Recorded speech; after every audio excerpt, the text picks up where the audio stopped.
How's it going, guys? My name is Zach with the Movie Castle, and today we're going to be taking a look at Amityville Cop. This came out in 2021, directed by Gregory Hatanaka, and stars Jason Toler, Nicole and Chris Spinelli. And I guess I should begin this review the same way I begin a lot of my Amityville reviews, and that is with a brief explanation of what's going on right now. For those of you guys who don't know, about 15 years ago, people figured out that because Amityville was a real place, anyone could set their movie there and thus put the word Amityville in their title, even if they weren't affiliated with the Amityville horror. This has led to a ton of unofficial Amityville mockbusters, and sadly, they're almost all uniformly bad. Thus, when I found out about Amityville Cop, I went in with tempered expectations. However, I got quite a pleasant surprise with this one because it's actually decent. It's actually okay. Like, the actors are all doing a good job. The main guy is funny and charismatic. The plot and the pacing is okay. It's not the best thing ever, but it does move along at a good enough pace. It's a short movie, just over an hour long, but it in general does work.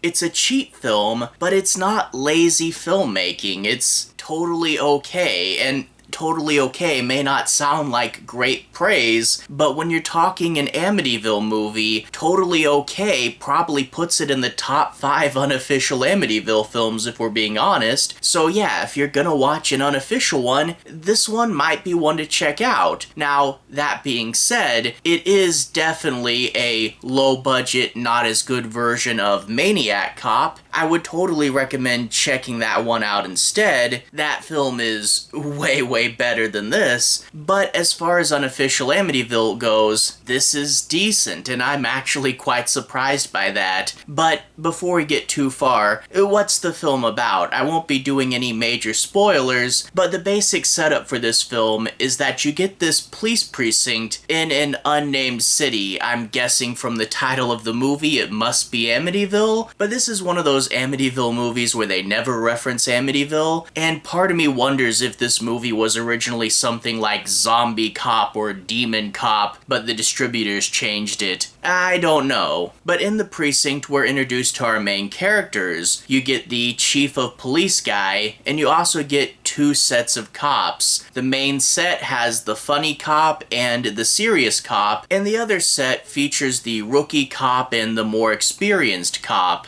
Well, they're all going about their business when a homeless person comes into their precinct and say that he just saw a cop kill someone, but it wasn't a regular cop. He says it looked like the devil himself as a cop. So yeah, you get this guy kind of warning of a monster. Well, it turns out this is actually a New Year's movie, and the cops are going to throw a New Year's Eve party. I guess because this movie came out in 2021, they talk about how because of restrictions the party can't be bigger than 10 people. A good way to keep it isolated, but yeah, the pandemic does kind of date it, but whatever. Well, the cops start their party, but of course the Amityville Cop does show up, and now these cops have to face the threat and fight back. Now, as I said at the top, the movie's totally okay. It moves along at a good enough pace and is generally entertaining enough. If you guys just want a B movie, this is totally fine for that. But what keeps it in that okay realm? What keeps it from breaking out into being a solid B movie recommendation? Well, there are a few things, and to make them more obvious, we can compare it to its inspiration, Maniac Cop. For one, Maniac Cop had a solid theme behind it. Maniac Cop was about what happens when public trust in the police is damaged. And sadly, this movie doesn't have an underlying theme or concept. another thing is Maniac Cop had much more plot going behind it. We had to figure out who the Maniac Cop was, and we had to clear Bruce Campbell's name. In this movie, you kind of just know who the Amityville Cop is. Really early on, we're treated to a flashback, and we find out that the guy who's now the chief of police had an encounter with these cultists, and we get the Amityville Cop's origin relatively easily spelled out for us. And there's again no mystery. We get the warning from the homeless person, and then he just kind of shows up. And most of the movie is just the characters kind of talking about each other. Again, the characters are lively enough and entertaining enough, but most of the movie is just, hey, main cop, why are you so goofy? You should be more serious. Or there's like this other guy that works at the police that lives with his mother, and they'll talk and joke about that, like, why don't you have your own place? Oh, I have to take care of my mother. And most of solving the mystery is just them going, I think the chief is hiding something from us. I sure wish he would tell us, and then maybe eventually he will. So yeah, there's not much mystery, not much plot, and to be honest, the kill count is a little lower than you'd expect. Like Maniac Cop, I can call that a slasher. I'm not 100% sure if I can call this one because the kills are just a little low, and when we do get to them, they're not quite spectacular enough, and I do wish we had more of the horror element going for this movie. I wish it was more over the top and brutal and scary, but we can probably chalk a lot of that up to the budgetary limitations. And again, I do wish the finale was a little bigger and a little more over the top. I wish this movie punched more, and it really doesn't punch enough. So overall, this is a movie that honestly isn't much, but what it does have does work well enough. It's a solid, low-budget movie, but it never manages to break out of being okay. Although, as I said at the top of the review, okay is a lot better than most unofficial Amityville movies. They legitimately put in some work, and it was not a lazy production, so I can give them props for that. Don't go in expecting the world, but as far as unofficial Amityville goes, okay is more than you're normally gonna get. So yeah, not a strong recommendation, but